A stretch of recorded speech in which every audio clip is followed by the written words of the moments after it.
Hello friends, welcome back to my channel. Today I have a really cool video for you. If you guys recall, back in summer of this past year, I posted about my experience with the EverlyWell at-home food sensitivity test, and I really enjoyed my entire experience taking that test, seeing and understanding the results, and it was just overall a really cool thing.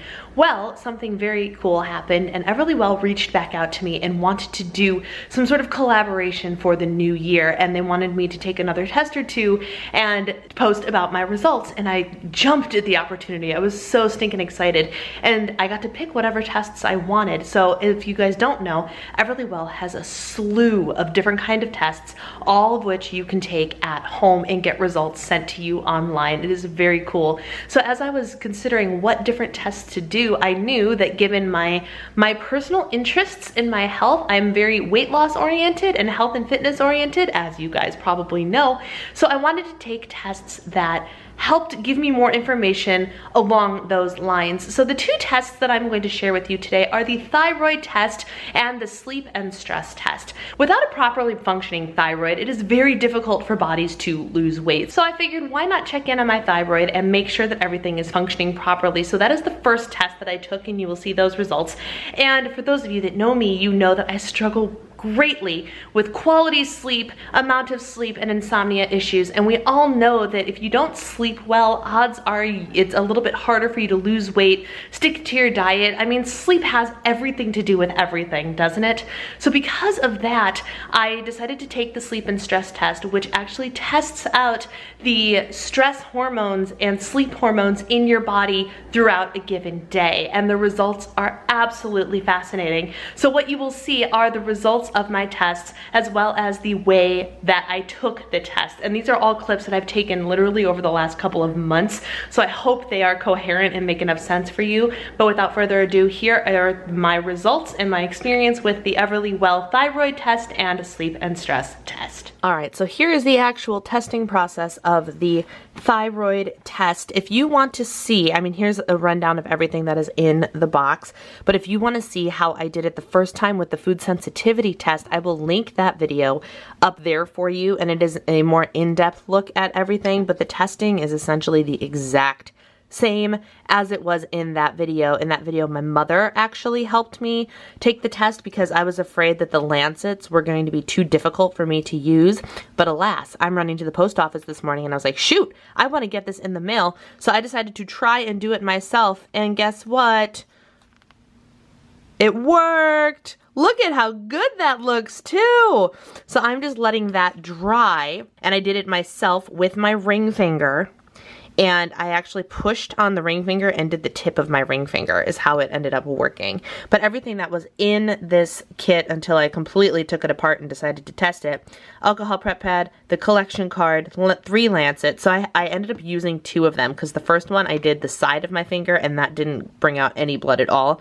So I was like, okay, I massaged my finger a little bit more and got blood out of the tip, and then that happened super easily. A bandage, a gauze pad, a biohazard bag, which is where the sample, here it is, this is where the sample card is going to go once it dries.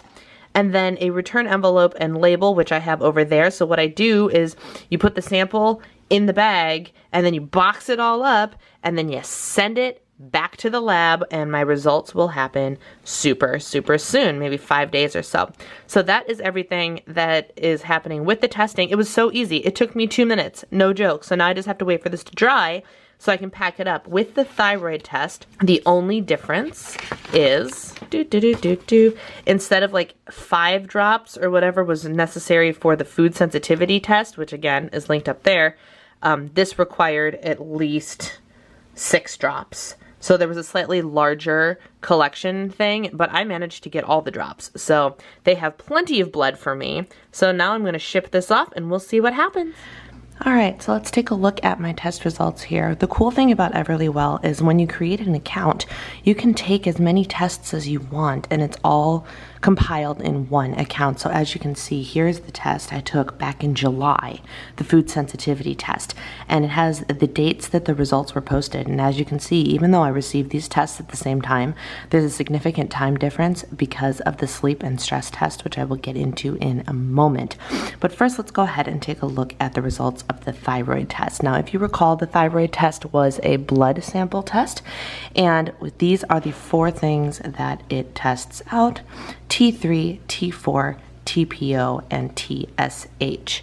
And what's nice about the EverlyWell stuff is it gives you very, very easy to understand information. It tells you exactly what you're testing. It tells you exactly why these test results are important, and it gives you information on what to do with the information you get from the tests. There are other articles, links to other articles about your thyroid function and stress and exercise and iodine, ways to improve your thyroid health, all sorts of things that just make this a really nice one-stop shop for information on what you are testing. So when you get your results, this is what you end up with, which is a result for a graph for each of the 4 items. So we're looking at T3 right now, and what it does is if you scroll down, it will tell you exactly what T3 is. And T3 is one of the 2 active hormones in your thyroid. It tells you why T3 matters.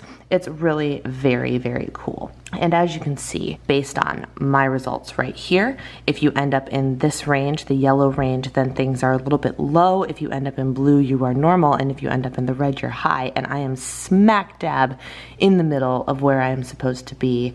Happy day to me. I do not have any thyroid problems there. And I have the same result with the free T4.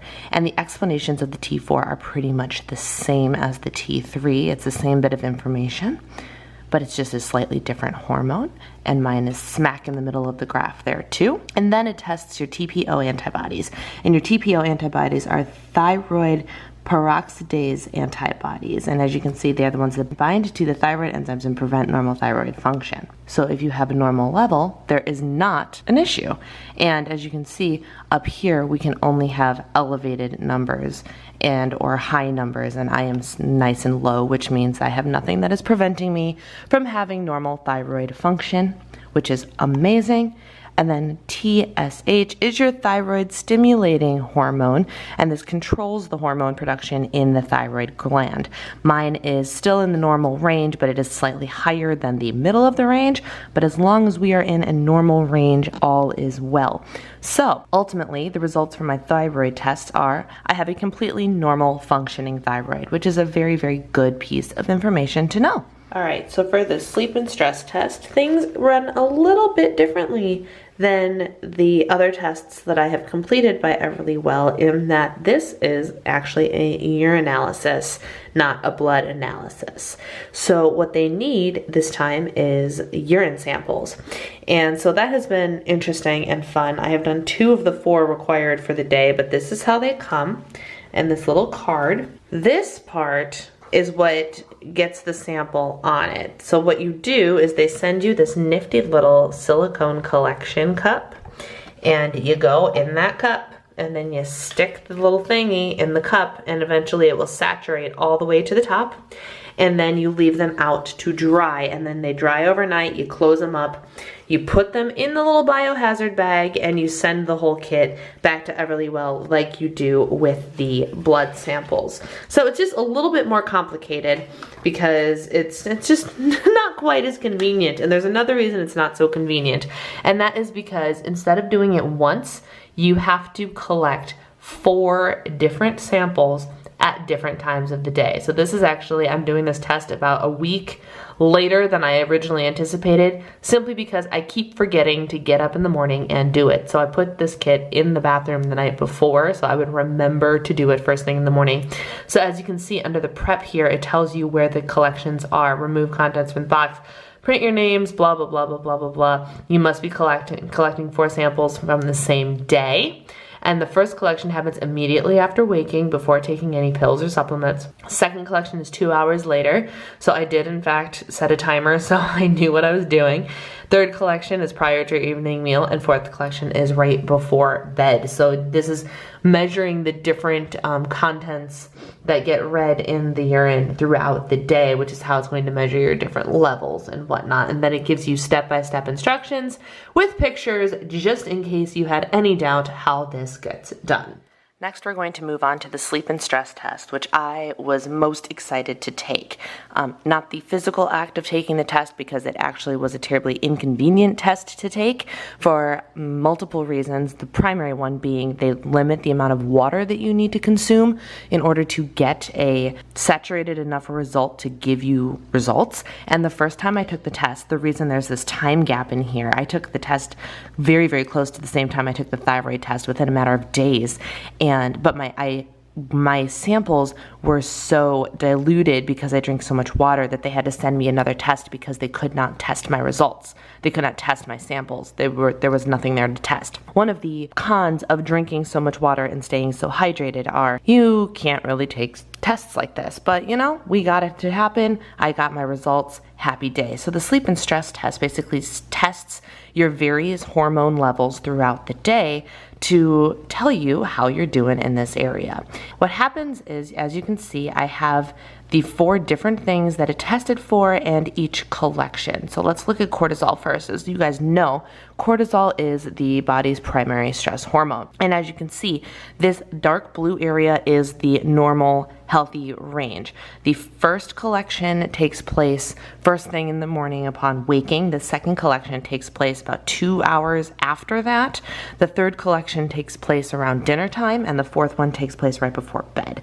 So what I found interesting immediately was that the normal range spikes significantly for the stress hormone during the day, because this is presumably like the beginning of your work day / maybe you're an hour or two into your work day, and the normal range spikes super, super high, which I guess is normal for most human beings, right? What I was surprised / not surprised, I can't really decide how I feel about it, but I was surprised to discover that my cortisol collection was completely and totally normal. And I can go through and click the first, second, third, and fourth collection, but there's no need to do that because you can see them all right here.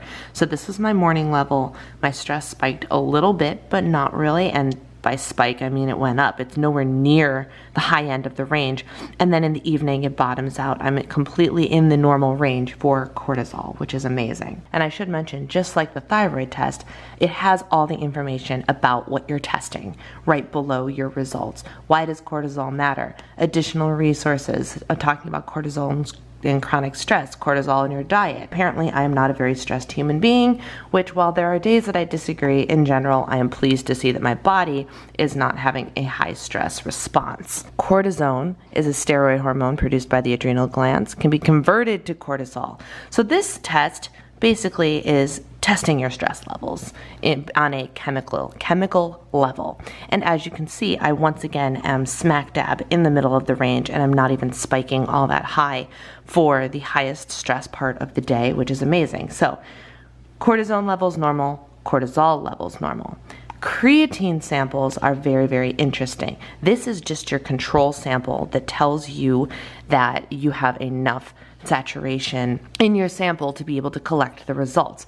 Last time I didn't see the results, but I'm presuming last time my results were way down here below this lower line because I got the email saying we could not process your results, which means I had to take the test over again. And as you can see, while they still got the results, there's this huge gap or this huge range of normal, and I am on the very low end of that normal, which just means, this basically just means that my urine samples were diluted because I drank too much water, and I really tried to control how much water I had. What was interesting is a year or so ago, just given the day that I took blood tests at my doctor's office, my levels for this were high. But that can just be on any given day. Maybe I happened to be dehydrated that day, but it is good to know that these levels are running low now. The most interesting result for me on this, which is going to come as no surprise to anybody if you have been watching me for any length of time, is the melatonin level. So, ladies and gentlemen, I take melatonin supplements. This test result has informed me that I should probably stop taking melatonin supplements. Why? A high level of melatonin is anything above 40.9. I start my day with a level of 17,000. 40, 17,000. And throughout the entire day, I do not go below this red line. I should be somewhere down here in this graph, and I am not. Even on the lowest part of the day, my melatonin levels are still above where they should be. And this is completely 110% because I supplement with melatonin, which is something that it is completely natural and okay to do occasionally, and I'm fully aware of this, but I take melatonin every single night. And this is something that I should probably stop doing. Melatonin is the key hormone of our sleep-wake cycle or circadian rhythm. In addition to a circadian rhythm, melatonin often follows a seasonal pattern with higher levels in the autumn and winter when nights are longer, etc., etc. Okay, so maybe this is also because it was wintertime. That might have helped a little bit, but come on. When your highest level is supposed to be 40 and I'm at 17,000, I know that there's a little something up there. So basically what I have learned from these results is, Brianna, chill out on the melatonin spectrum, but all of my stress levels and hormone levels are actually completely normal.